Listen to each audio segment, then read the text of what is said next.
Welcome to Lacrosse Classified on the Lax All-Stars Podcast Network. Your home for the latest news from the National Lacrosse League and indoor lacrosse. Now, let's talk some lacrosse with your hosts, Jake Elliott and Evan Schemenauer.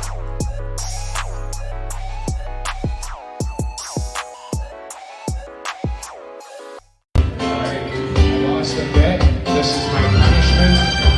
Sadly, you guys are going to be punished too. I've been walking these streets so long, singing the same old song. I know every crack in these dirty sidewalks of Broadway, where hustle's the name of the game. Woo! And nice guys get washed away like the snow in the rain. There's been a load of compromising on the road to my horizon, but I'm gonna be where the lights are shining on me, woo! Like a rhinestone cowboy. Friday night. All right. Enough of that. That would be yours truly performing Rhinestone Cowboy. The bet has been paid. It's done. As you get a little snippet there of Rhinestone Cowboy. What's going on, lacrosse fans? Episode number 53 coming at you here on the Lacrosse All-Stars Podcast Network. Jake Elliott, Evan Schemenauer with you. Evan, last Tuesday, I said I was going to come through on this. Made my way out to Shooters there in Pitt Meadows. Got a little liquored up, not going to lie to you, and got Rhinestone Cowboy done in front of a cast of thousands there at Shooters. What a time to be alive it was last Tuesday night.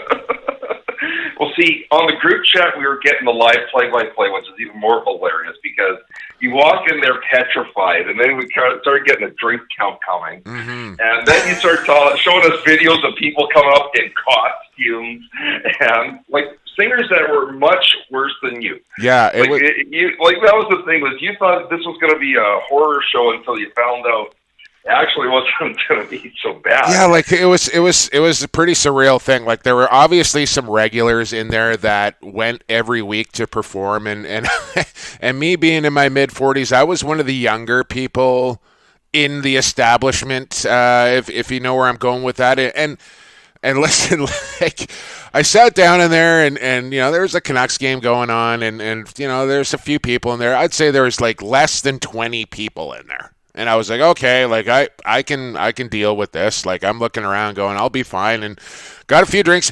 And then I'm like, okay, well, I guess I'll go put my name up and get ready to go here just past 8. There was 14 people in front of me who had put their name up already to sing. So now I was stuck there for like the better part of an hour. I don't know, you do the math, like 4 minutes times 14 people. So it gave me a chance to get a little more familiar with my buddy Jack and my buddy Daniels, and you know, things got flowing. And then by the time it was my turn to get up there, I was feeling pretty loose, pretty confident, and it was far from a perfect performance, Evan. But listen, I feel pretty good about things. I feel pretty good. Well, but you admitted that you had this thing on repeat on your car radio all day. Oh my God, I must have listened to that song 20. Like I didn't like when I got up, I memorized the words. I did not even need to look at the screen. And then I might have done a little ad-libbing at the end as well.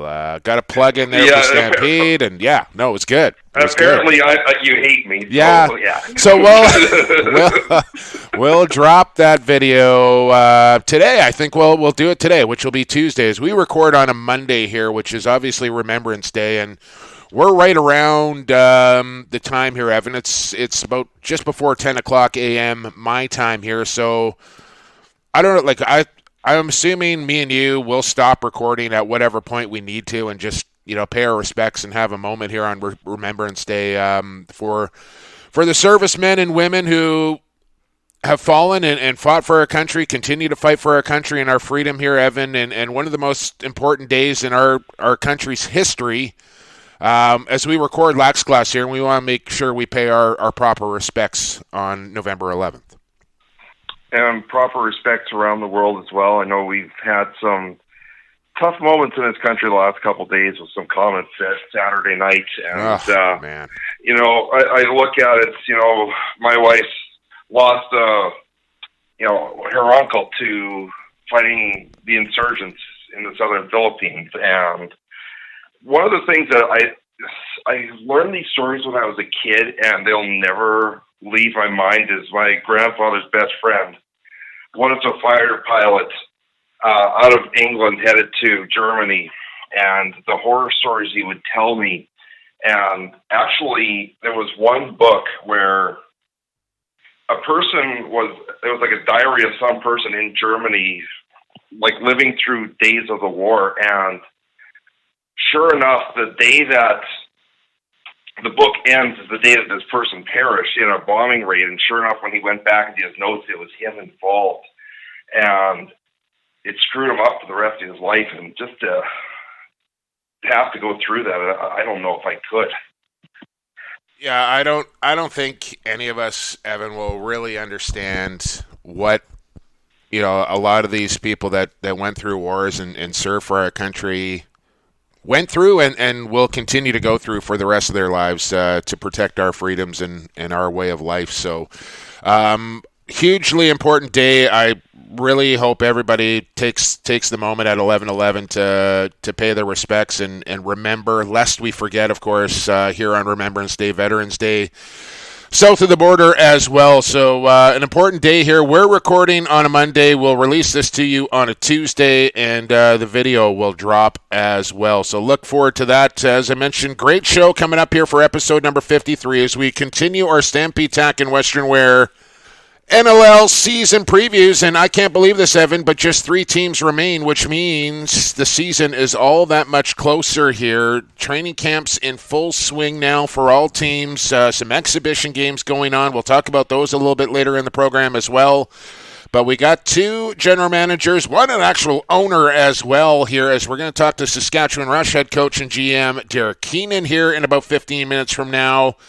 And then we'll have the owner and GM of the Toronto Rock, Jamie Dawick, from Toronto in about 45 minutes from now, Evan. And again, like, we've been working our way through all of these, and I love talking to these head coaches, general managers, especially at the beginning of a season where the hope is high and expectations are high and everything is, you know, nobody's going through, oh, do we need to trade this guy, or this guy just got hurt, or we're on a 3-game losing streak, and everybody's positive, everybody's optimistic, and like the birth of a new season. You know what I'm saying here, Evan? It's an exciting time for the National Lacrosse League.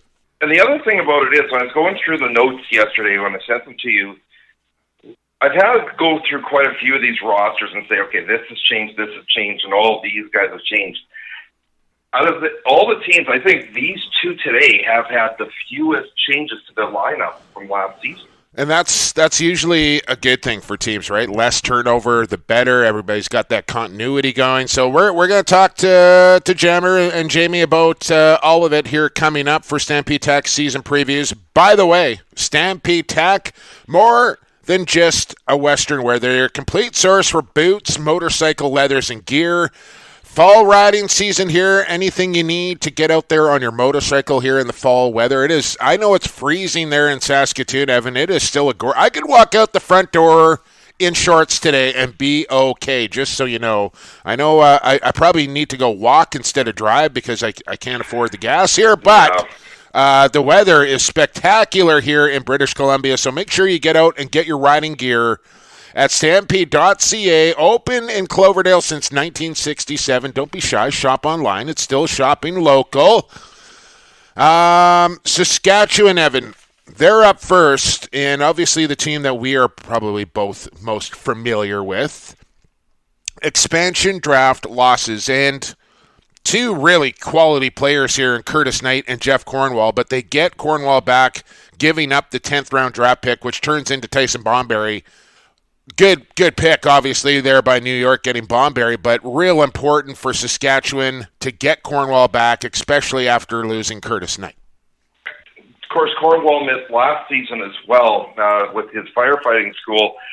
Still a very popular player, of course, scoring the late winner there against Buffalo back in 2016. But Saskatchewan's defense wasn't as adhesive as it was in the years past, just because a couple names were missed. And getting a guy like Cornwall back and getting that speed on transition, which is one of his big things, critical to getting the Rush back on top. And the other guy that they get back that will help that speed and that transition, and maybe one of the best one-on-one defenders in the league in Ryan Dilks. So 2 big ejections coming back into their defensive zone. And they got the youngsters in Robinson and Garland coming in as well. But with that said, they do lose a couple of key pieces. Well, one for sure in Nick Bielich, who was a fan favorite in Saskatchewan and a longtime member of the Rush and a real sandpaper guy that I think they will miss. Like they will miss Nick Bielich, who's been traded to Vancouver for a draft pick. But they also deal away Nick Finley, who's going to get a shot to play finally as they get a 3rd round back for him. I'm happy for Nick, who goes to Philadelphia, and I think he's going to get a real chance there to play. And Pete Dubinsky, who, Evan, by the way, you spelled Dubinsky with a Y on the end. It is Dubinsky with an I on the end, just so you know. And also, they run the risk here of losing another one of their stalwart D guys for this year, Evan, and Brett Mydske, and that, like, you don't replace Brett Mydske. So, yes, you get Cornwall and Dilks back. Yeah, you get a couple of new draft picks back, but you lose Bielich, you lose Finley, and potentially lose Brett Mydske, which is going to leave a hole there in the Saskatchewan defense. Well, I don't think it's big as a hole, though, as last year. And of course, Mydske, it's still not 100% certain, but I'd say it's 95% certain he's not playing this year. He hasn't been at camp yet. Still waiting to hear what's happening with the Burnaby Fire Department. With Bielich, the simple answer is that as they've now got this additional youth infusion into the team, with Holden Garland and a few others, you need to create some spots in the roster to be able to get them to play. So Bielich was expendable. And Finley, he was always that healthy scratch guy. Never really got a chance to play. So when he got out there, mixed results, but a large part of it was when you're not playing consistently. Yeah, that's just you're not in that rhythm, right? That's just it. I think it's really, I mean, Finley played a predominant regular shift role with the Nanaimo Timbermen in the summer and was ultra effective. And he may not be the most steady, stay-at-home D guy, but super effective in transition and can finish the ball when he gets his chance. Usually good for like 2 or 3 breakaways a game. Is Nick Finley. So you're right. I think it's important for Saskatchewan to keep the roster kind of turning over and keep injecting youth into their team, but do it slowly, right? Like integrate those guys in slowly where you're not flipping over half of your roster to bring in a bunch of young guys, and because then you'll suffer. But if you do it, 1-2 guys a year, you can get away with that. And obviously Derek Keenan with Robinson and Garland, very familiar with those guys. Tanner Thompson, Cam Dunkerley, and Colin Bergloff. It looks like here, Evan, to me, 1, 2, 3, 4, 5 Saskatchewan Rush draft picks, and they're all going to be on the roster in some regard or another, whether it be active, scratches, or practice roster players here. I think all 5 are going to be there at Saskatchewan. We'll wait to see about Berkey, whether he makes the practice squad or not. But even if he doesn't, he's living in market, right? It's kind of a guy you can bring in later on as needed. But the one thing to keep in mind is that the Rush have had this run of draft picks for many years. Derek Keenan, famous for, like literally magically appearing all these draft picks. And how the heck GM still call him. That run of draft picks is now kind of run out. So probably over under Derek Keenan gets about another 5 draft picks back by the end of the year. We'll see. It wouldn't surprise me, but I think obviously teams will start to kind of get hip to what's been going on, and they'll be a little more reluctant to be swinging deals. Scheduling quirks here for Saskatchewan before we move on to Toronto, Evan. 8 and 9 on Saturday night. That's good. Only one doubleheader, and it's against Calgary in a home-and-home, also good. They play New England and Georgia at home, which I really like because those are two teams that you don't see come through SaskTel very often. So we'll get to see the Swarm and the Black Wolves in Saskatoon, and they play just 5 games in the opening 10 weeks, no bye weeks in the last 12 weeks of the season, which I guess that's kind of where the rubber hits the road for the Rush in the final 12 weeks of the season. But I'm looking at this Rush schedule, and I don't think it's one that they can really complain about. I think it's one of their best in years. No, it's pretty good. And I guess the key is that final 12 weeks are playing 13 games. You know, it's kind of an imbalance in all these bye weeks that they have so many up front. But the flip side of that is they have 5 games in April. So if they need to make up ground, they have the ability to control their own destiny.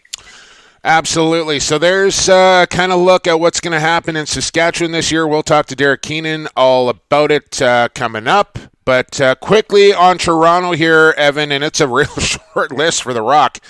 Expansion losses Dan Lintner and Kieran McArdle, which stings him a little bit for sure. 2 regular role players in their lineup now gone, but they get back a couple of veterans in spades here, a real NLL journeyman, if you will, and David Brock and Dan Dawson, which you can't buy experience, Evan, and these 2 guys have buckets full of it.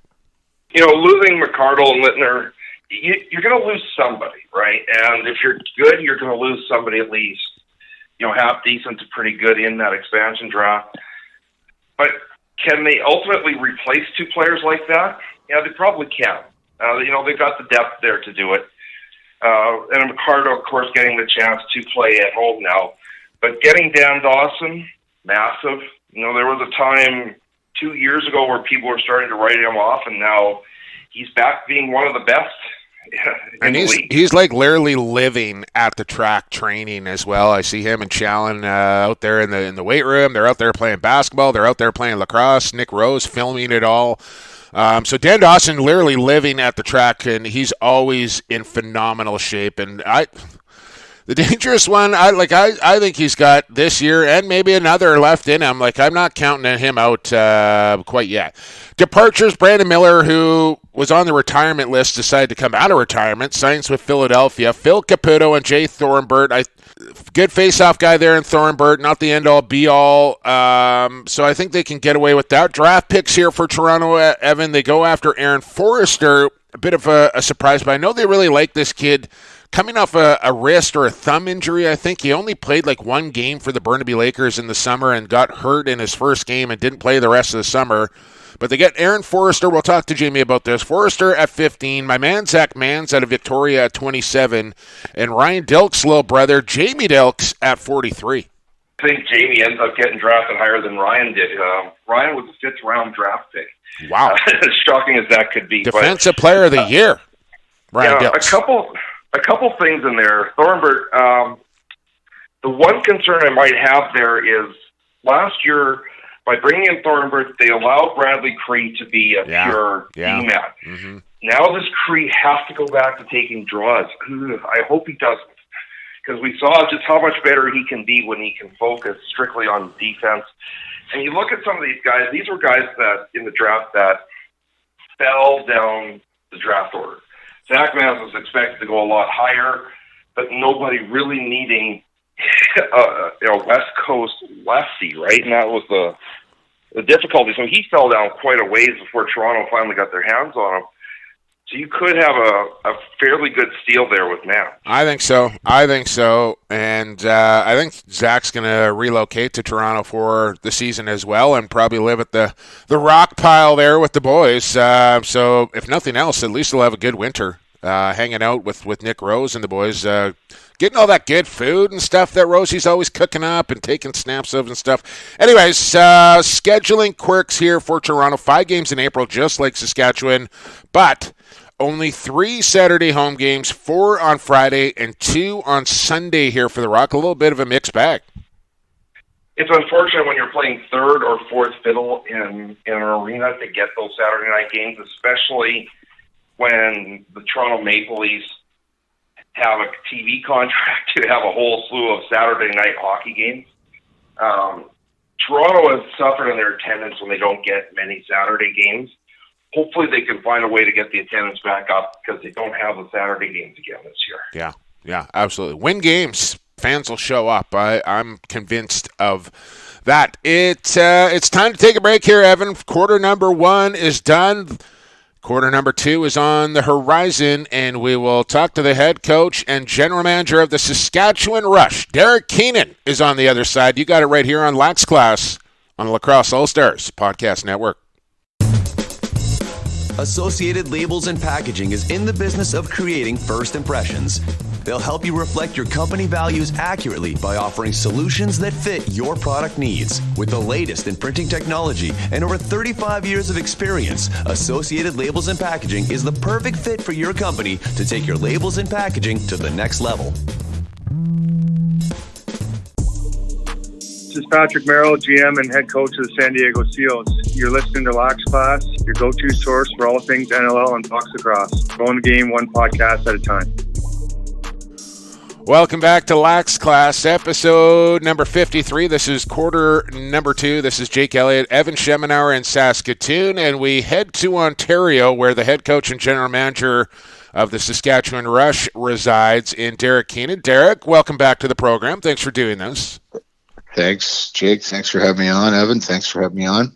Our pleasure. I look forward to seeing you this weekend as you're going to make the trip out to Langley and play yourself an exhibition game. We'll talk about that momentarily, but Evan and I have been speaking with each GM or head coach throughout the league, kind of getting a bit of a preview of each team and their prognosis, their outlook for the upcoming season. Saskatchewan up this week, and we'll kind of go down the list here a little bit, Derek, and of course you lose – I would have to say maybe one of your most favorite players of all time in Curtis Knight and Jeff Cornwall. You get back in a draft and a trade, but to lose Curtis Knight in that expansion draft, that was a real tough decision for you to kind of decide, like, am I going to protect Robinson? Am I going to protect Knight? And you knew whoever you weren't going to protect was probably going to get selected, but that had to be a real tough decision for you. Yeah, for sure. I mean, it was, and there was a number of factors, and yeah, like he's a guy that he's a valuable player because he can do so many different things. I mean, if you recall last year when we had some issues on our back end with injury and depth, he filled in for a couple games and played quite well, and he's capable of that. But it came down to one of the factors is that Curtis kind of expressed an interest to maybe move on and take on a bigger role with another team. So that was part of it. And the other part of it was that, we really needed to find a spot to get Connor Robinson in the lineup because I think he's too good, especially after a year of development and had a pretty good summer. And, we need to get him in the lineup on a consistent basis. So that was part of the thought process there as well. We talked about acquisitions with all the other teams, and we had come to the Rush and say, well, other than getting Jeff Cornwall back, all the other acquisitions are literally through the draft. And you've had this nice run for, what's been 6-7 years already, where you've built this team through the draft. That stockpile of draft picks has now kind of dwindled down. Is it becoming more and more difficult to convince teams to give up draft picks to get assets these days? Yeah, it is. Simple answer, yes. Yeah, a little bit. I mean, and I think now, especially first round picks, teams are much more conscious of, there's a lot of talent usually available in that round. You might have to wait a little while for that talent to develop, but most of the teams are pretty reluctant to give them up now. So, but like you said, we've done quite well with the draft in the past, and I think we had a really strong draft this year. I mean, we were in a good position this year because prior to the Cornwall trade, we actually had 4 first rounders, and we ended up with 3.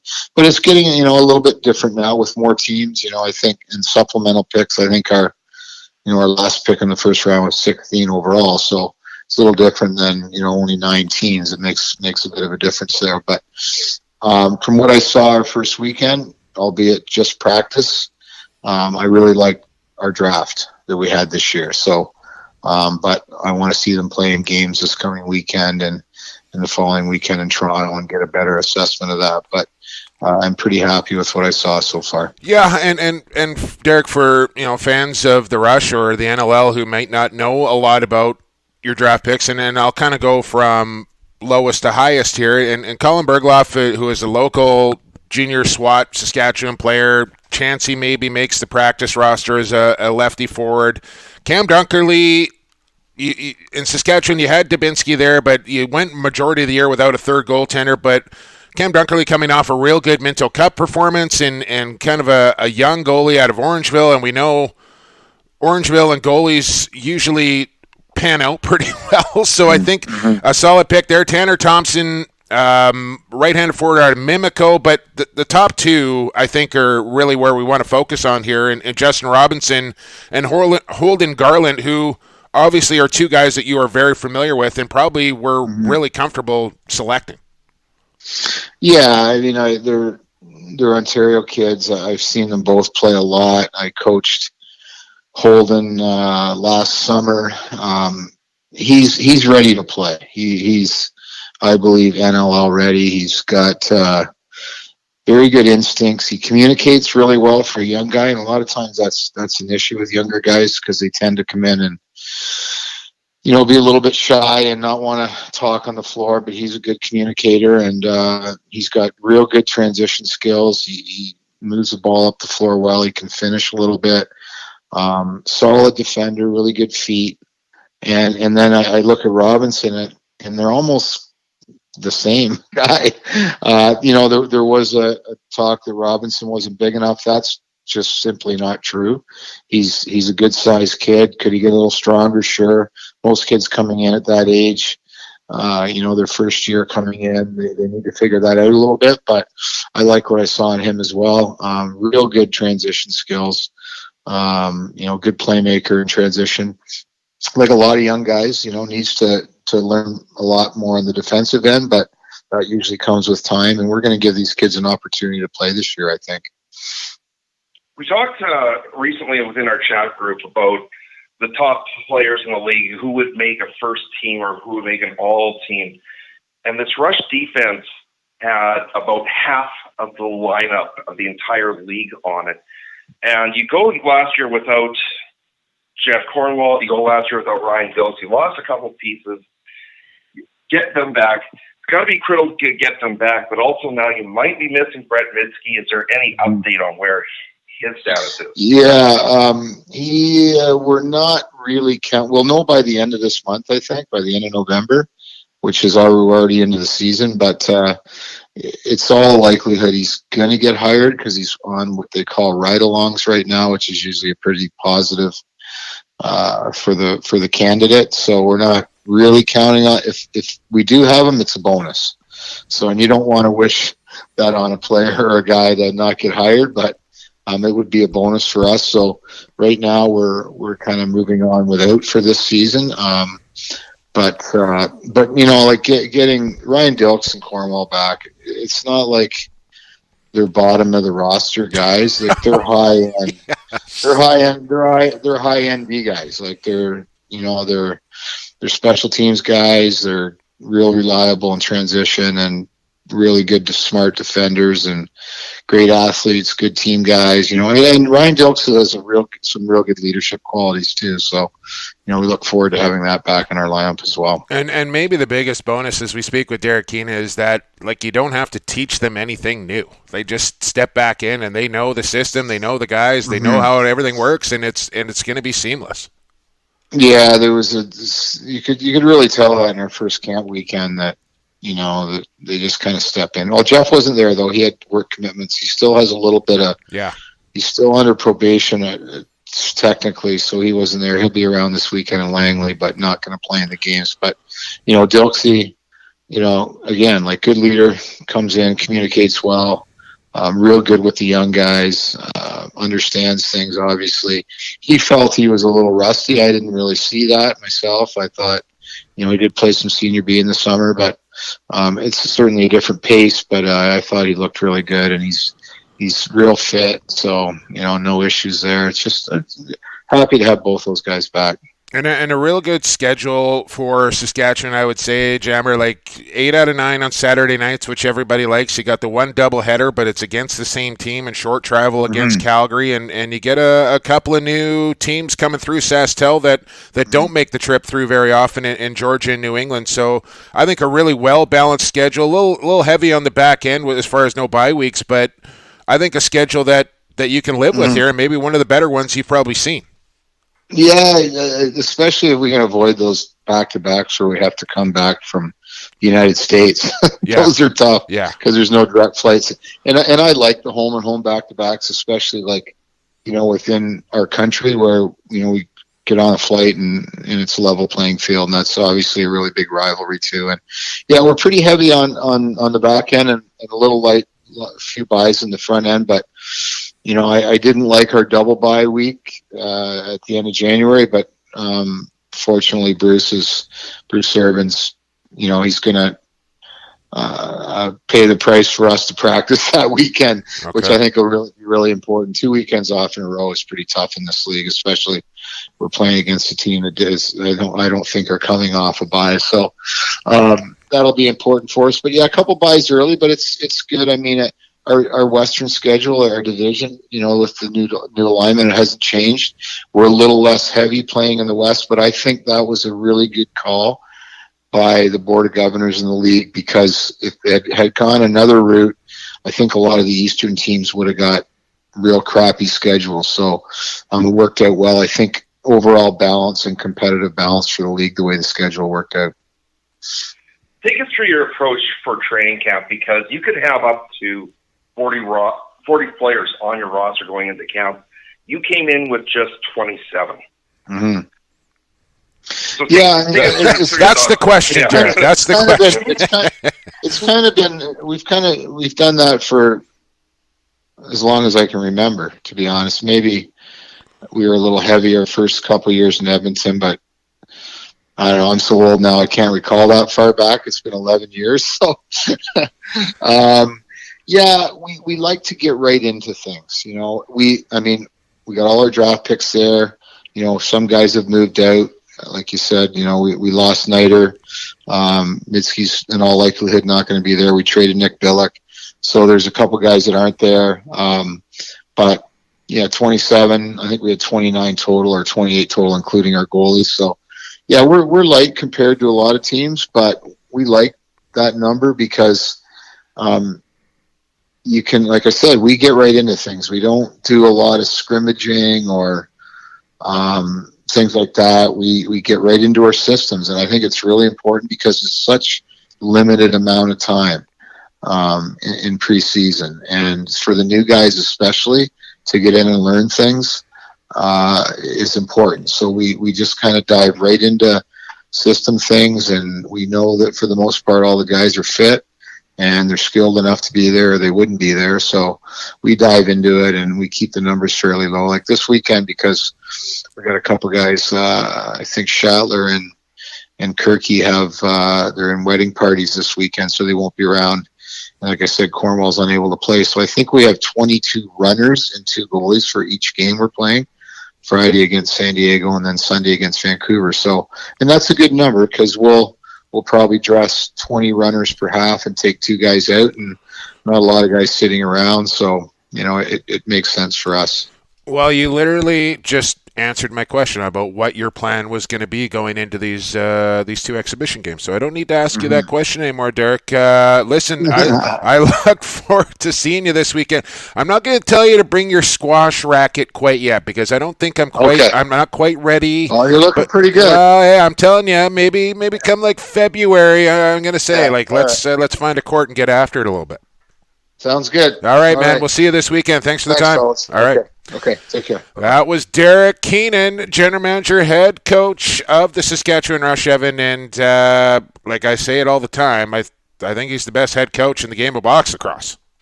And the best general manager. Yeah, sure. You can double in that one pretty quickly because you would take a look at this team. It's been built through the draft, through patience, and when you have almost nothing that you've got to build upon because you've got this plethora of players. You almost have too many sometimes. that you don't know what to do with. And you can afford to take your 5th-round pick and use it on a guy that isn't going to report for 2 years. This is the kind of luxury that he's had. And, like I said, I'm still surprised GMs pick up the phone if he ever calls for a trade. Yeah, I mean, knowing when to move away from a player is one of the hardest things to do, because I think we've talked about this before, Evan. Guys get very loyal to their guys, and sooner or later you gotta either, they're gonna either want to move on, they're gonna want to retire, or you have to decide, okay, like I think he's starting to hit the downhill side of his career and we got to move on. I found it very interesting that he mentioned Curtis Knight wanted, or might have mentioned, that he wanted to play a bigger role somewhere else. And I mean, if you don't know Curtis Knight, like I was around for a better part of a year. I might have said 10 words to Curtis Knight all season. He is very quiet, very unassuming, just goes about his business in very workmanlike fashion, and just a guy that does not say a lot. And I thought that was pretty telling, that for a guy like that wants to go somewhere and be a more prominent player, that was pretty eye-opening to me. Not only that, but Derek has known Curtis since he was a youth. Yeah. Right? That's what made it such a tough decision. But the truth of the matter is that Connor Robinson's got this world of talent. And when you're on a team that is so deep, like on any other team in the league, Connor Robinson's not sitting on the practice roster last year. No. But you got to make room for somebody, right? And that's unfortunately how it plays out. But, as much as some fans in Saskatchewan might be sad to see Knight go, and they should be, don't be too concerned, because you got a very good talent coming up. Yeah, let's not forget about Connor Robinson here, who was the 5th overall draft pick a couple of years ago. Listen, this kid is the all-time franchise leading scorer for the Junior Salmon Bellies, which is a storied program that dates back almost 100 years. And Connor Robinson holds the record for most points ever scored by a junior salmon belly. And you look at that list of names, and you don't find yourself at that top of that list without being a phenomenal player. So I think the confidence that he will get playing a regular shift day after day, game after game, is only going to help him. And I think he's ready for a big year, is Connor Robinson. We'll see how it all plays out. In just a matter of weeks, Saskatchewan kicks off their season November the 29th in Colorado. We're in the month when the season begins here, Evan. I know it comes at the end of the month, but we're in November. The season starts on the 29th. 3 weeks. Cannot wait. Rush will make their way here to Langley, and you heard Derek Keenan say they'll play a couple exhibition games, one on Friday, one on Sunday. I got myself a busy weekend this weekend, Evan. I'm going to be out at training camp with the Rush on Friday. Then I got 2 football games to call on Saturday. The Canadian Bowl, of course, Evan. We got to talk about this.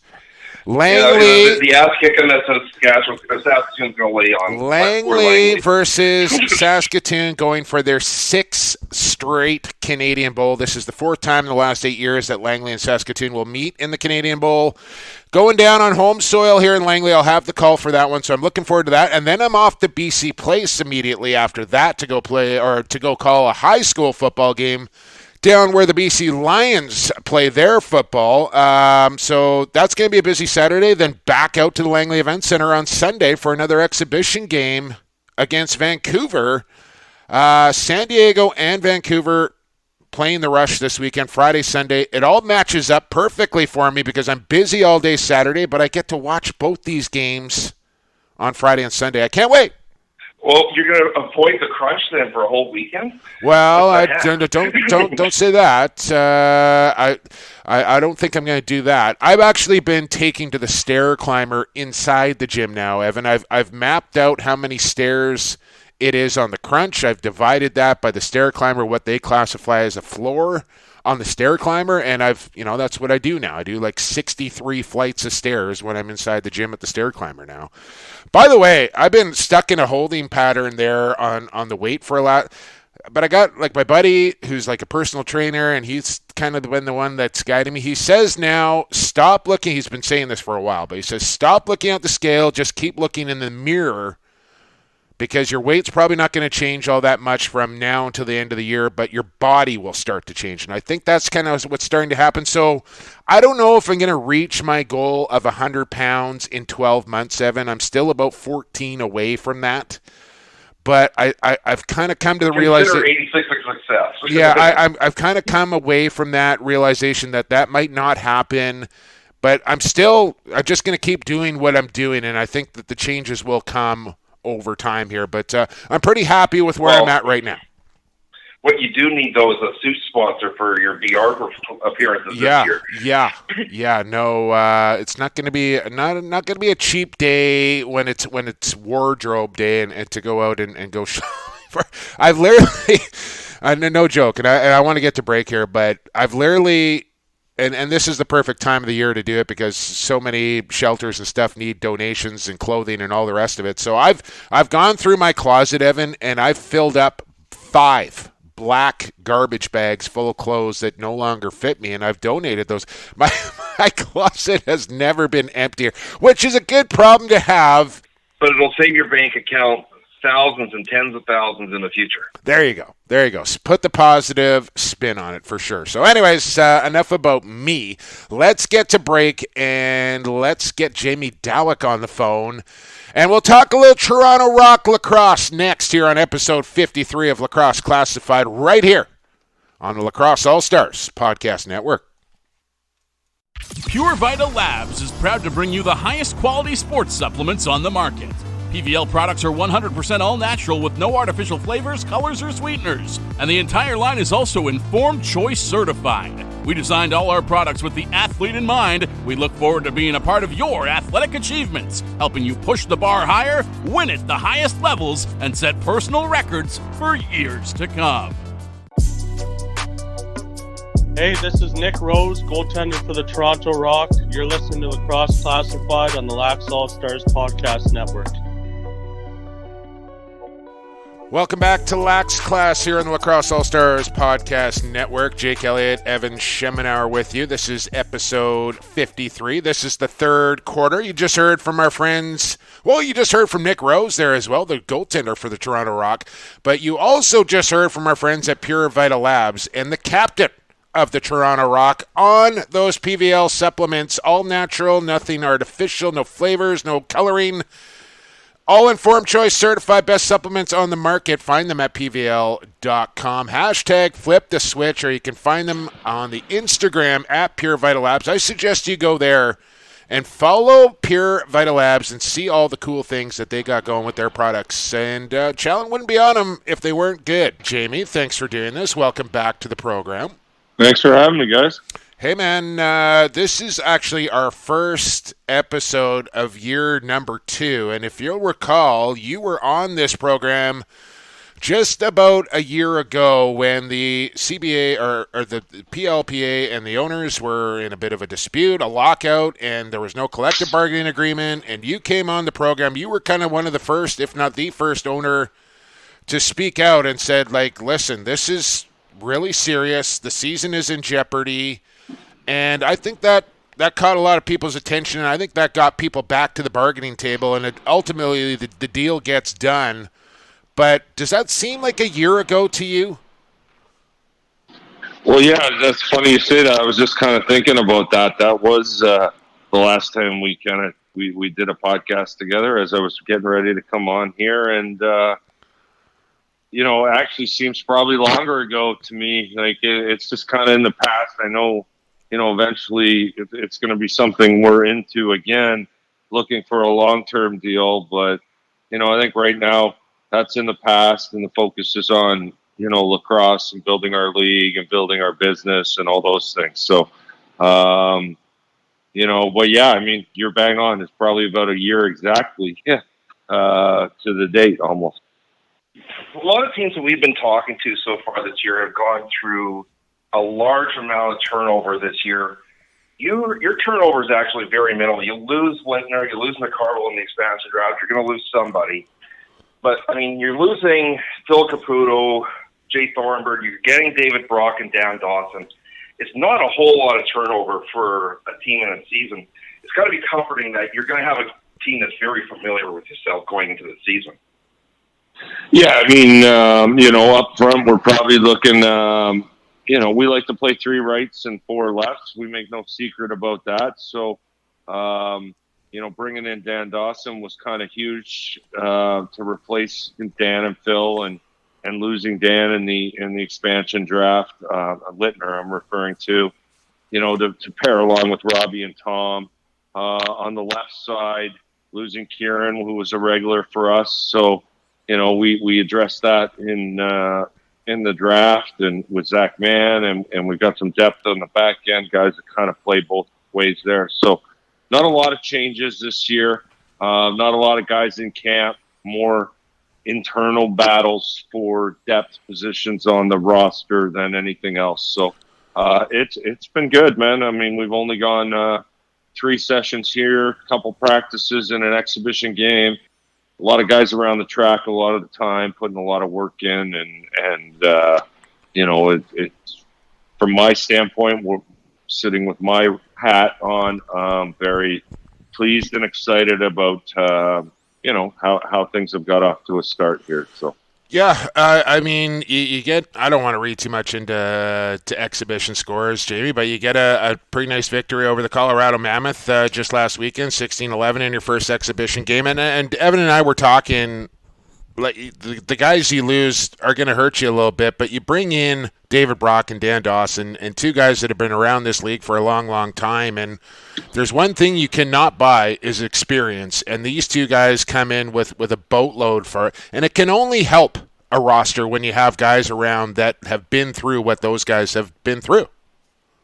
Absolutely. And to be honest with you, we're a pretty young team. Like, our veteran leadership is Nick Rose, is Damon Edwards, and that's not to take anything away from those guys, but you're right. Dan Dawson, what can you say about him, and Brocky too? And they're both winners, and they're both still playing at a high level, and they both bring in a lot of size, which is something you can't teach. And those were my 2 priorities in the off season. And fortunately this year, we were able to land both of them and add them to our team. So I'm real excited about what those guys both bring, both on the floor and off the floor. Last year, you brought in James Thornburg to handle face-off duties most of the year, and that freed up Bradley Cree to focus on playing defense and transition. He really seemed to flourish. You don't have Thornburg back this year. What's the plan with regards to Cree? Is he going back and taking draws, or is somebody else taking that role? Well, I'm not sure how that's going to play out right now. I mean, I don't disagree with you. I think it helped Brad, because anyone that knows, I mean, that puts a big drain on your body doing that all game. So, I'm sure Brad will take some. We got some other guys. I mean, Billy Hostresser is a guy we've used, and we use in the summer a bit too. He's not a guy that's going to win any face-off clean. But he's also a guy that doesn't really lose a lot clean either. So, we'll have some options. But then again, same boat for him. You don't want to burn a guy out. So, we'll get by. We'll get by with whatever ends up. I'm not sure how that's all going to play out right now. Speaking with the owner and general manager of the Toronto Rock, Jamie Dawick, let's talk about the draft picks here a little bit, Jamie. And a guy you go after at number 15, and Aaron Forrester, who a lot of people may not know about in my neck of the woods out west. He actually came out to play with the Burnaby Lakers in the WLA, but injured himself in the very first game of the season, and I think returned home and didn't play for the rest of the summer. So you go after Forrester, you can tell us about him. But then you get Zach Mans at 27, and Mans was penciled in to go much higher than he did. And I think maybe being a Western guy and lefty forward, such a tough position to crack in the league, he might have slipped down a little bit. But I think you got a steal here at 27 with Zach Mans. Yeah, well, first off, Aaron, I mean, Aaron's a guy that you're right. He hasn't been around much the last couple of years as far as summer lacrosse goes. What happened in Vancouver this summer. And then the year before, he kind of played Senior B in his hometown. He's from Ottawa. So he's kind of flown under the radar for the last couple of years, in my opinion, for those reasons. I watched him play his final 2 years at junior pretty well every game, and I just love his compete level. I love his versatility. I love what he brings to the game. I mean, those are the kind of players we're looking for. I think he can play out the front door. I think he can play out the back door. I think he can help in a lot of ways. So he was a guy that I knew that way. And I really truly believe if he had played this summer for Burnaby, he would have been, could have been as high as a top 5 pick in that draft. I really believe he's got that talent level. So, I feel very fortunate about that one. Zach, man, listen, and now we have a little sample size here already, but there's a guy that on our draft board, we weren't sure he was going to be there when we picked that, was it 15 or whatever it was, and we took Aaron.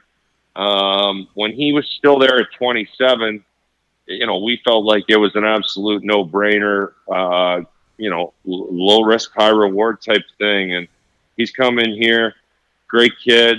You get to watch him play you get to see him go through a couple practices, and obviously I've seen him being around the building and shooting and stuff, but you don't really know. And then he gets out in the game the other night. I think he went 2 and 3. Didn't look out of place at all. I was real impressed with the lacrosse IQ, when to turn around and go back, and when you got to go back and play defense, when you got to get off the floor. Seems to be fitting in well and looking very promising here so far in the early going for us. So we feel like we might have got fortunate there. New division this year, Buffalo, who last year went to the final. You got Halifax, who's just a year removed from being in the final.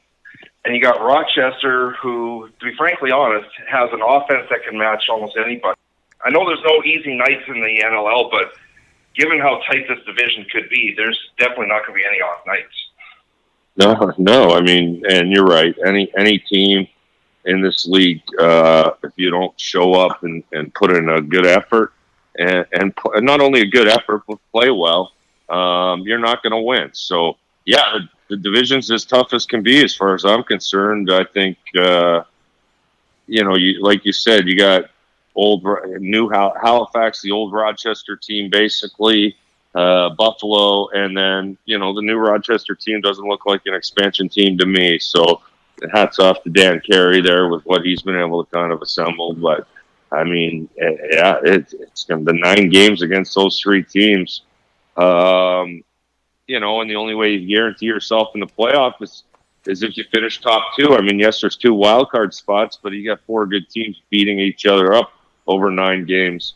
That doesn't bode well for a wild card kind of position. So, it's going to be a challenge, and it starts, in less than a month. So it's exciting, but it's going to be a battle as expected. Couple of more minutes here with General Manager of the Toronto Rock, Jamie Dawick. I don't know if it's over yet or not, but I'm sure you'd rather either be down in Vegas or just getting home from Vegas as the World Series of Poker, the November 9, if you will, Jamie. I don't know if they've crowned a champion yet or not. No World Series of Poker this year again for you? Did you take this year off again? No, I actually was. You know what? I went this year. Okay. I went. Yeah, I'm not in the final 9, but you know what? I've seen some tweets today about that, and I can't remember. I thought they finished it and played it right out. I thought it was done already. Maybe it hasn't been televised. I think that's what they do. I think they finish it off. They used to do the November 9. I think they've changed that. I think it's over. And because I was trying to think today, wait a second, who won that? And I'm here in Oakville. What's the furthest you've ever gone?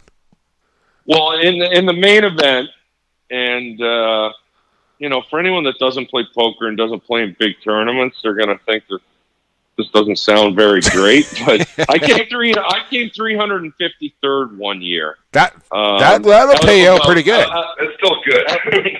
out of about 8, there was over 8,000 that year. Hell yeah! So top 10% cash, so top 800. That was the deepest run I've had. I'm still waiting for my poker moment where, just it's your time and everything seems to run good. Seems to go your way, Well, who knows, Jamie? I don't know if you're going to make it down to Vegas for the big NLL game in February. Maybe we meet down there, and I can go on your rail and support you if you decide to dive into a tournament or two. As we speak with Jamie, you're not in Vegas right now. You're in Toronto, and of course the Toronto Rock facility. We were talking about this just before we came on air about how Saskatchewan really needs to get something like they have there in Oakville, with teams coming through every year for training camps, but it's so much more than just a practice facility for you guys and a destination for other teams to hold their training camps. Like the footprint that is left there for lacrosse from minors all the way up at the Toronto Rock Athletic Center is monumental. Like I don't think people quite understand how big of an impact a building like that has on a sport like lacrosse. Well, I appreciate it, and really that was the idea behind this building. I mean, like everywhere else in Canada, when September rolls around, every place like this has ice in it, and it's all about hockey. And from September till March, April, everything's full of ice, and then they take the ice out, and then they let us go in there for a couple months for lacrosse. So really, yeah, this is a place, a lacrosse facility, 365 days a year while other things go on here. And it's an opportunity for kids. I always think Dan Dawson, when we opened this place, I can remember he was in here for something, being an Oakville guy, not playing for us at the time. And I just remember him saying to the kids, like, you have no idea how lucky you are that you have the opportunity to, play this Rock Elite League or whatever it might be. From September to April, when we were kids, stick went down in September, and you could find it in April when it went for tryouts. So, listen, it's the Toronto Rock. We're fortunate that we get to take advantage of all the things that are here. But yeah, it's about growing the game and giving lacrosse a home. Always, the one thing I kind of felt when I got involved was, there's nothing like home to lacrosse. We're always kind of taking over someone's building and using it and whatever. Right. And whereas this, I think, has built the reputation as, I like to believe the premier lacrosse facility, full-time lacrosse facility, maybe in the world. Yeah, so, I think you're probably right. It's something I'm real proud of and happy to, be a part of and continue to help grow the game and the future of the sport. And then, hey, if you want to have a hot tub and a Bud Light in the middle of your workday, Jamie, you got that option as well. I must have you on Snapchat, eh, Jumbo? Love it, absolutely love it. Listen, man, sometimes you just got to take the edge off, you earned it. Just wait till you see his video coming out this week. You're going to need a few drinks. Yeah, definitely. Definitely. Hey, Jamie, best of luck with the upcoming year with your Toronto Rock. I know you got a back half loaded schedule here in April. 3 Saturday games, 4 on Friday, 2 on Sunday. Nice little balance there in Toronto for your Rock. And best luck of the year. Thanks for doing this, and we'll talk soon, man. Right on, guys. I appreciate it, man. Thanks for having me on, and keep doing what you're doing. It's great. Appreciate it. That was Jamie Dawick, owner and GM of the Toronto Rock. Listen, Evan, since Terry Sanderson's passing, who was the general manager of the Rock, that not an easy position for Jamie to be to step into, but I think he learned so much from Terry about what it was and what it meant to be and what it takes to be a GM. Yeah, the owner, and that's great, but I mean, now he's got his hands right on this roster, and he's calling the shots as far as who's coming in and who's going out. And I think he's done a real nice job there in Toronto, putting a nice team together. And now he's in a position, like you mentioned, where he doesn't need to bring in 35 guys into camp. He can bring in that 28, 29 guys and create those internal battles in training camp for depth positions on their roster, like you said. And this is a guy that really loves the game. And this is the thing you got to keep in mind. we're getting into an era right now where you got a lot of NHL or NBA type owners. But Jamie's a guy that, we talked to him a year ago. He said he took a lot of losses over the years owning this team. But, he put his own money on the line to build the track. And it's a world-class facility that teams flock to in the preseason. Massive, massive impact year-round. And he does this because he loves the game. Yeah. He doesn't need to do this, but he loves doing it. Well, and let's not forget here, Evan, Jamie's got a couple of young boys, not so young anymore, and Luke and Jakey Dawick that are on the come up, and it's not going to be too long before those guys are knocking on the door for the NLL entry draft as well. So don't kid yourself. That's where part of the passion comes from as well, and they're both going to be real good players. So nice little path to success there to follow through coming through the Toronto Athletic Center. We got to get to break, Evan. We got fourth quarter coming up. We're already an hour deep, and I got lots of news and notes to get here to on the other side. So buckle up. Another segment to come. We'll bring it to you right after these messages from our friends at the Vancouver Warriors. A Vancouver Warriors game at Rogers Arena sounds like this. Jones shoots and he scores! Diving effort from Mitch Jones. Nothing's monotone. Lee and Beers go crashing into the crease. Nothing's boring. Now we're going to have a fight. It's the captain squaring off. And at Vancouver Warriors games, loads up. Nothing's offside. Tries a shot and he scores! Experience it for yourself. Vancouver Warriors tickets are available now. Tickets starting from $19.95. Visit VancouverWarriors.com/tickets today.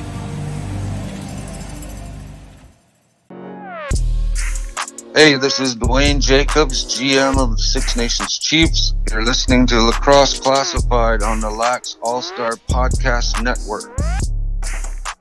Welcome back to Lacrosse Classified right here on the Lax All-Stars Podcast Network. You heard from our friends there at the Vancouver Warriors, one of our new sponsors here on Lax Class, Evan. Don't forget the Vancouver Warriors kick off their season with a game against the NLL champion Calgary Roughnecks Friday, November the 29th at Rogers Arena. For tickets, visit VancouverWarriors.com or call 604-899-4625.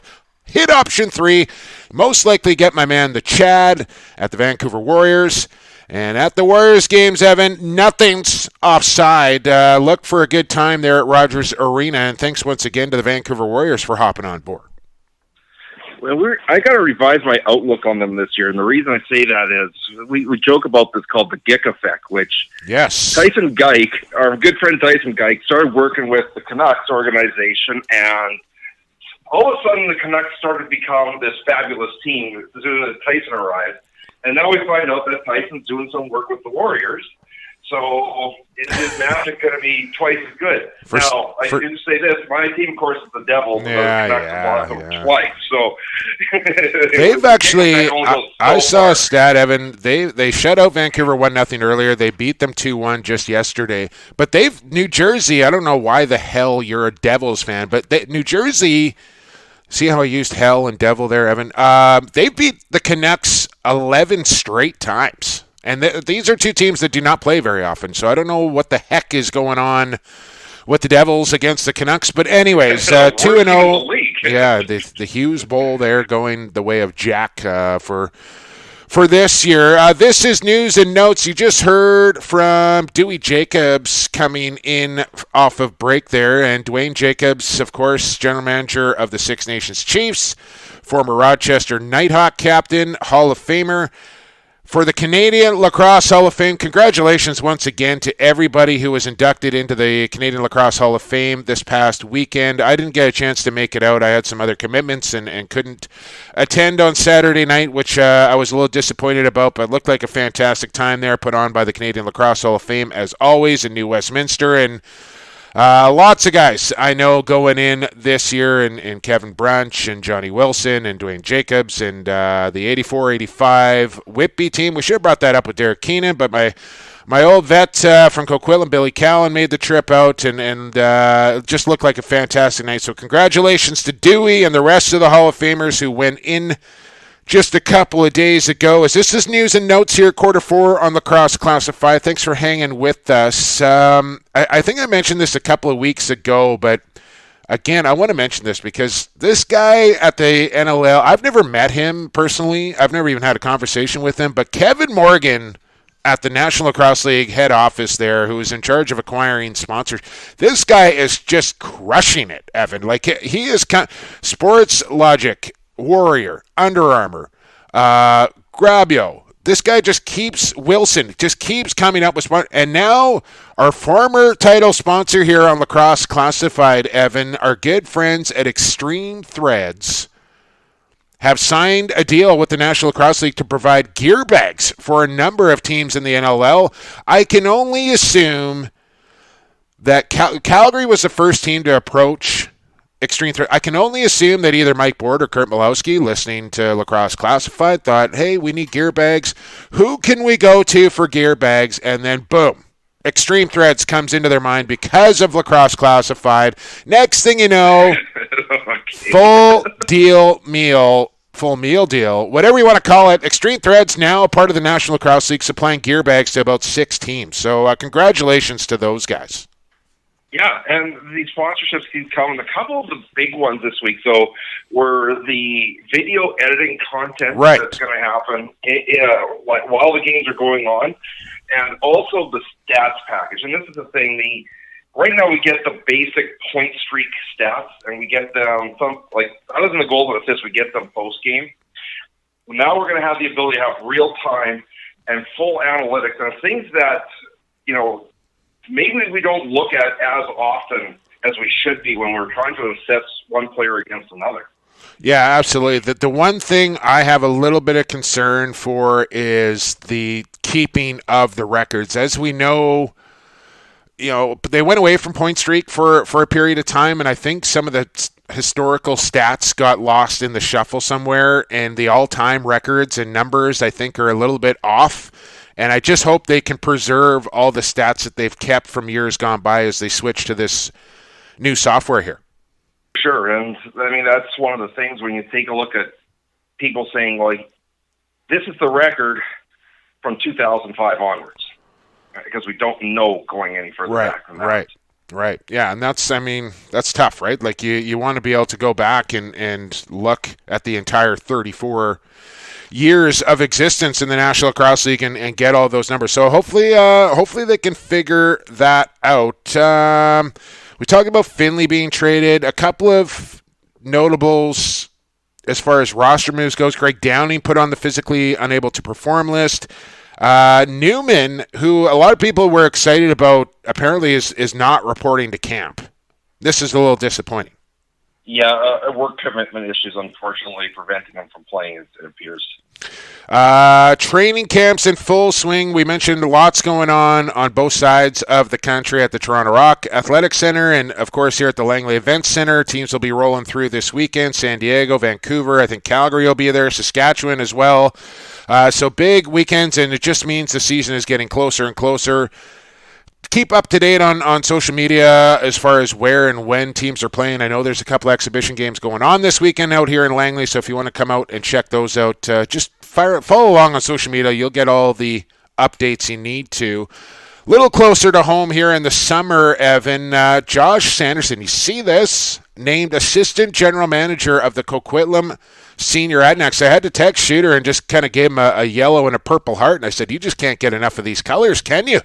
As San Diego and Coquitlam, of course, sporting the same colors, but big get here for James Abbott, Scott Wortley and company in Coquitlam to get a high-profile guy like Josh Sanderson into their fold as an Eastern kind of a representative, and this guy can only help improve your team.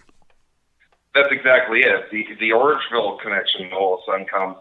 I mean, Coquitlam's had a senior team that has struggled for over a decade now, and they've now put a team in place to try and make this team relevant. And when they made their trades last year, it was a loaner. It was never a permanent solution. So can we see Coquitlam become a contender in a couple of years?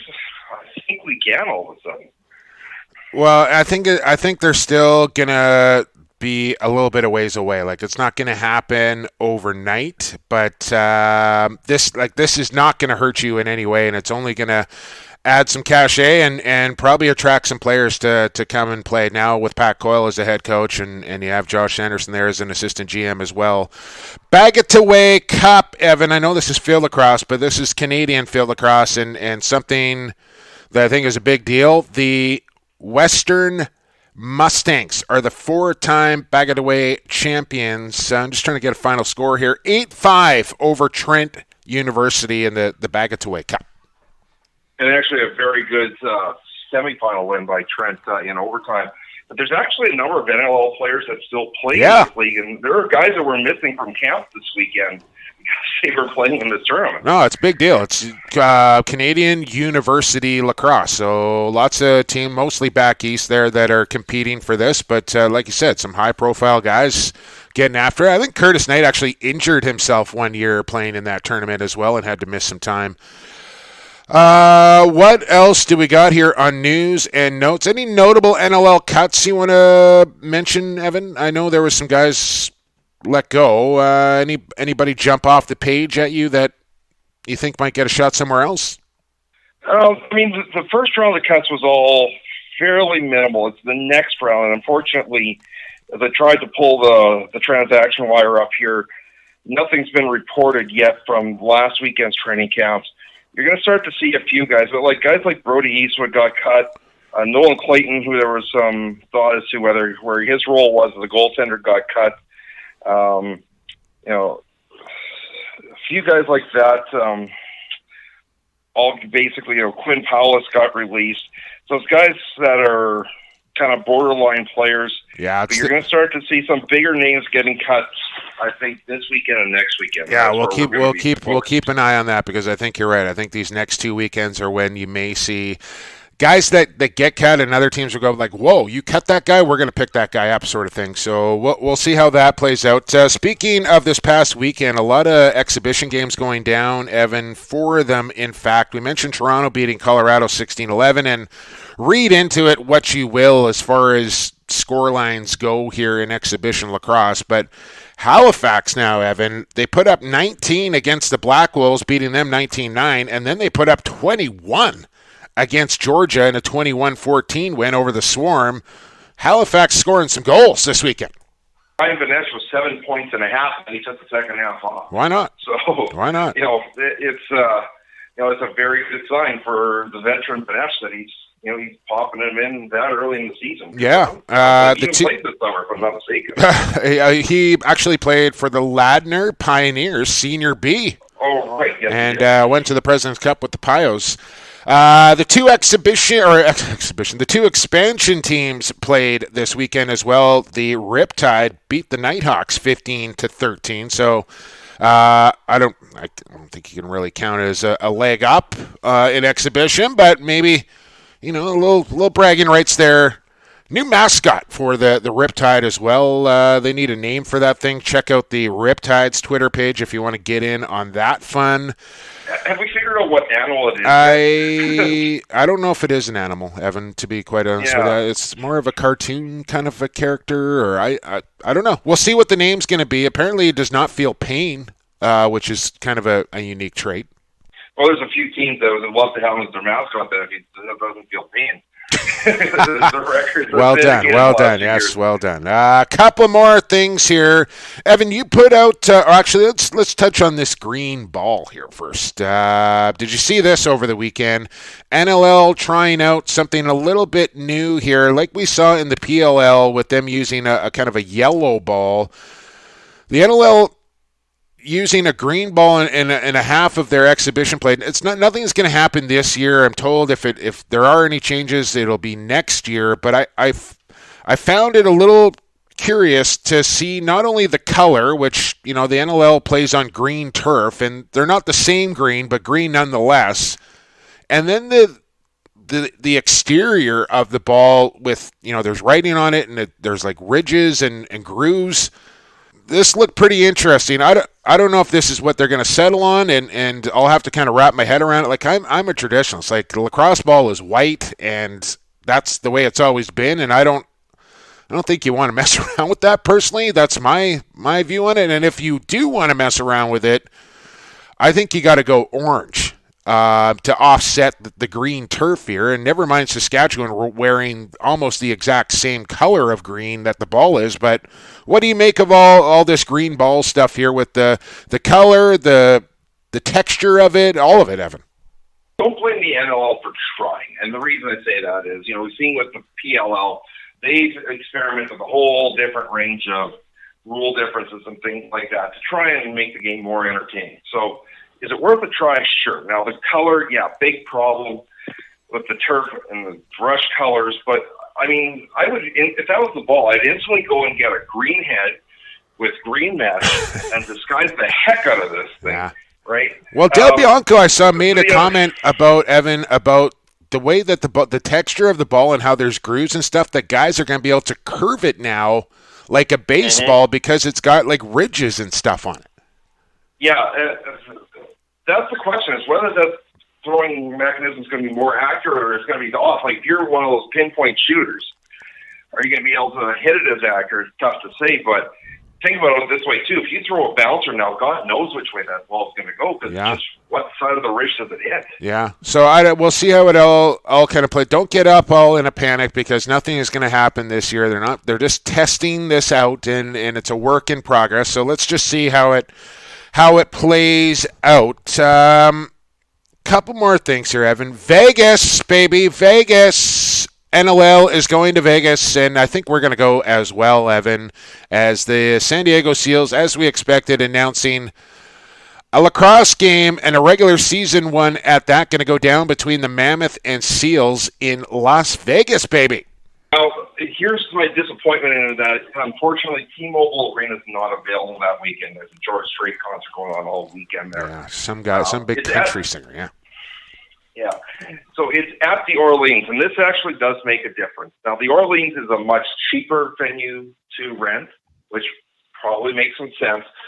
But the thing about it is off the strip. I mean, even if you were at a closed casino, say like Excalibur, New York, it's still a good 5-10 minute taxi ride to that arena. It's going to discourage people that think you're from the Eastern U.S. and you're on vacation. You're not a big NLL fan, but when games were, even the exhibition games the NHL were at the MGM Grand, it's like, oh, there's a hockey game, it's right there, let's go, right? It's a little further out. We'll see how big of an impact that has on it. But my goodness, Joe Ty really going all out on this, because he's bringing up hotel rooms and free tickets for his season ticket holders. Now that 5-hour drive between San Diego and Vegas is really worth it. Yeah, no doubt. If you're getting a free hotel room and you're, people drive 4 or 5 hours to come and watch the Rush games, Evan, and they're driving home after the game. So, I might just have to become a season ticket holder just to get the free ticket. Well, I'd say just buy 2, Evan, because I plan on coming with you. So just go ahead and get 2. 2 more things to get here. You put out on Twitter that we're going to try something new here and have the listeners ask us whatever they want, within reason, I suppose, Evan, about the sport of lacrosse. And we got a question coming in here from Rob. We're going to just kind of pick one per week, I think, and try and do our best to answer the question. And last week, it was kind of an impromptu one where we asked where you'd like to see the NLL return to and where you'd like to see the NLL go to, and we had a number of people chime in on that. This week, we've been asked this, and we're going to ask you this as well. Rob King asking us, Evan, what do each of the following need to do to help get a TV deal for the National Lacrosse League? A, the league, B, the team/owners, and C, the players. Do you want to go first on this? Sure. Now, the players' impact is far lower, and because how much contribution do they have to this? Well, I think Rob, of course, who is from Saskatchewan, will know this.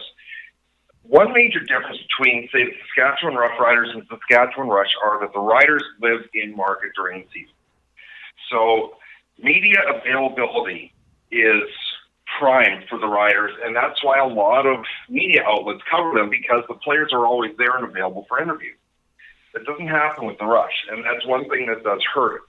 So players getting to a point where they're going to be able to live in market and be able to promote the product during the course of the week leading up to the game is going to be critical. Now, for the rest of it, here's the big problem. We always complain. It's like, TSN showing Darts, video games yeah, or whatever, spelling bee or whatever.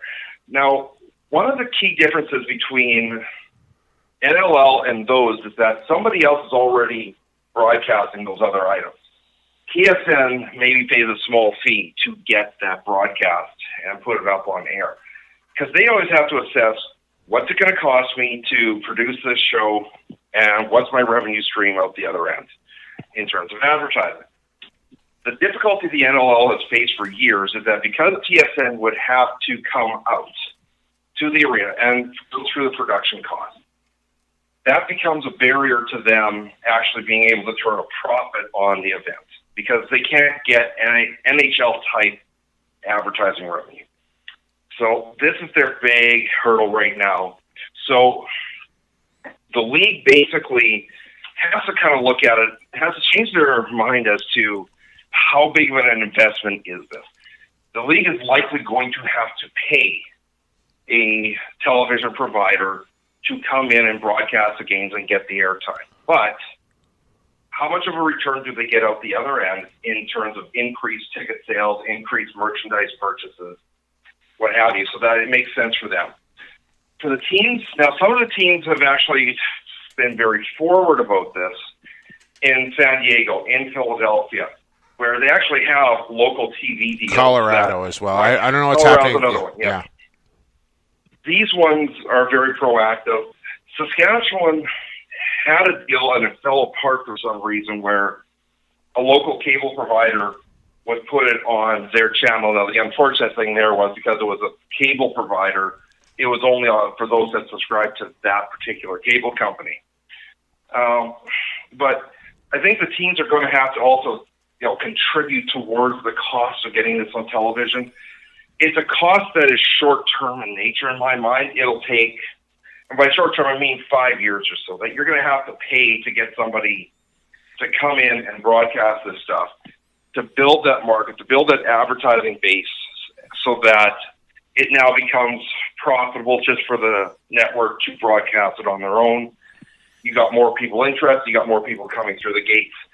It's a very, very difficult financial equation to put together, but I think it's worth the investment. Yeah, it's massive, and for me, I'll try and answer it as quickly as I can. Like for the players, I think they just have to keep doing what they're doing, and that's put on the best product on the floor that they can possibly do, and ball out like crazy, and show that they are some of the best athletes on the planet at what they do. And I think the entertainment of it all speaks for itself as far as the players go. The teams and the owners, I think there's maybe a bit of a divide on who wants to do what, and who's willing to kind of go to the end to make it happen. I don't know if everybody's on the same page as far as wanting the same thing. And we've heard the commissioner, and we'll talk to him in a couple of weeks about it, but the digital first approach that they've had to get to reach the millennials and the way that they now watch live sports. So a national TV deal might not even be in their plans. I think it's necessary if they want to take this sport to the next level, and I think the CFL is almost a perfect example of how to follow that, and what TSN has done with the CFL to create that brand. And now it's like appointment television, Friday Night Football, right? You tune in to watch that, and there's a big investment there that needs to happen for that to happen. But again, I think the return on that investment will come over time with the exposure that you get with a national TV deal. So I think the owners all got to get on the same page here as far as that goes. As far as the league goes, again, I don't know if this is actually something that they want to have happen. But if they do, I think, especially here in Canada, Evan, I think having teams from one coast to the other is paramount. So Vancouver, Calgary, Edmonton, Saskatchewan, Winnipeg, Toronto, Halifax, throw Montreal in there as well. If you can get teams right across the country then all of a sudden a national TV deal becomes a little more appealing because you can go into every market and say, here, like, you have a team in this league. Let's get on board here. So I think a lot of things need to happen. I think we're probably still a little bit of ways away from it. And listen, the deal that they have now with Bleacher Report Live after a year, just look at, I think that's the thing that fans need to keep in mind here, Evan, is look at where we were 4 or 5 years ago to where we are now as far as the scale and production of what we're getting when you watch an NLL game. And it's come a long, long way. And I think under this regime and this leadership group here at the National Lacrosse League, it will continue to get better. And where the end of that road is, I'm not sure. Where they want that road to go, I'm not sure. But people much smarter than me are making those type of decisions, Evan, and you just have to put your trust in that they know what they're doing. And for Nick Sakiewicz, who came from Major League Soccer and where that league was 25 years ago when he got into the mix with that league and where it is now, pretty good standing now. And if he can do that with the National Lacrosse League, then we're going to be just fine. It's just going to take some time, I think, is the end result there. And I wish we had a simpler answer. If we did, I think the TV deal would have been done long ago. Yeah. But keep in mind, there's just so many moving pieces to what would have to happen in a very narrow window as to where it makes sense for everybody to get it done. Then that's why it hasn't happened and why it's going to take time. But perhaps a national TV deal in Canada is probably going to be an easier sell right now. But, with what Paul Rabel's accomplished in the U.S., is a national TV deal in the U.S. that far off? Maybe not as far as we think. No, probably not. Probably not. That was a great question, Rob, and something we want to kind of keep going here and do in the fourth quarter moving forward of Lacrosse Classified. So we need to come up with a catchy name for it, Evan. I don't want to say Ask Us Anything because, for one, a local morning show here in Vancouver uses that as part of their show. So I don't want to use that terminology, but we need to come up with a fancy name for it.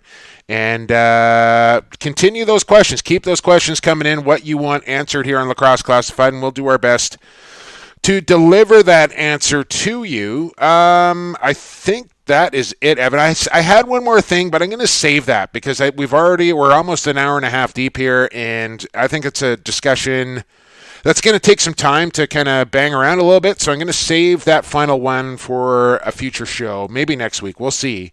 Speaking of future shows, one more team to go here, Evan, in our season previews. You're going to line up somebody from the Professional Lacrosse Players Association to talk to somebody from the PLPA, and of course we'll have on the general manager of our final team season preview, Mr. Dan Richardson of the Vancouver Warriors will join us next week as well. And then on the week of, we'll get the commissioner, Nick Sakiewicz, on the program and have kind of a State of the Union and kick off the season with the commish. So next couple of weeks will be Dan Richardson and the PLPA, and then the following week will be the commissioner. And then the season begins and another hotly contested round of Who You Got. Now, Evan, while I'm on the subject here, it's been bandied about a little bit with our friends at Stampede Tack that not only are we going to do this year for NLL's style Who You Got a weekly prize, whether it's a t-shirt or a hat or whatever,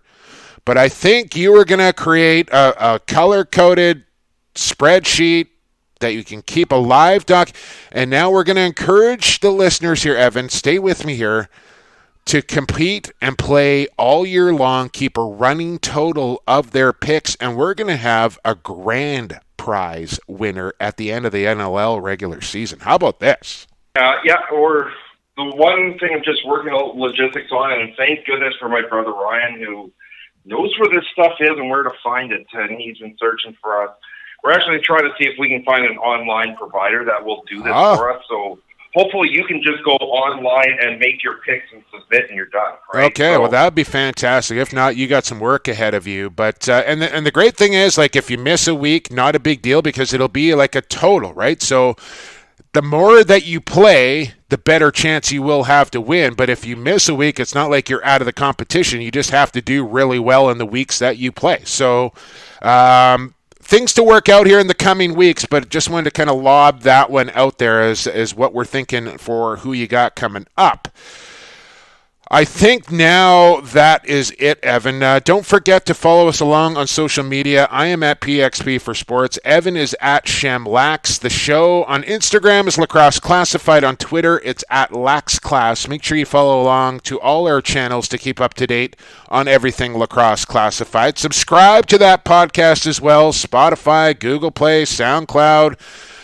Where else are we, Evan? iTunes, wherever you find your podcasts, you can find Lacrosse Classified and just hit that subscribe button and it'll get delivered straight to your phone every single week. Once again, thanks to our sponsors here on Lax Class as well, Associated Labels and Packaging, the Vancouver Warriors, Pure Vita Labs, and Stampede Tack and Western Wear. Thanks to Jamie Dawick and Derek Keenan for coming on the program. Thanks to you, the listener, for hanging out for the last hour and 31 minutes. For episode 53 here of Lacrosse Classified. Episode 54 is next week. It comes at you every Tuesday right here via the Lacrosse All-Stars Podcast Network at 3 p.m. Eastern. We'll talk to you then, but for now, we got to go. For Evan Sheminar, I've been Jake Elliott, and for the fastest game on 2 feet, and for the creator, enjoy the games, everybody.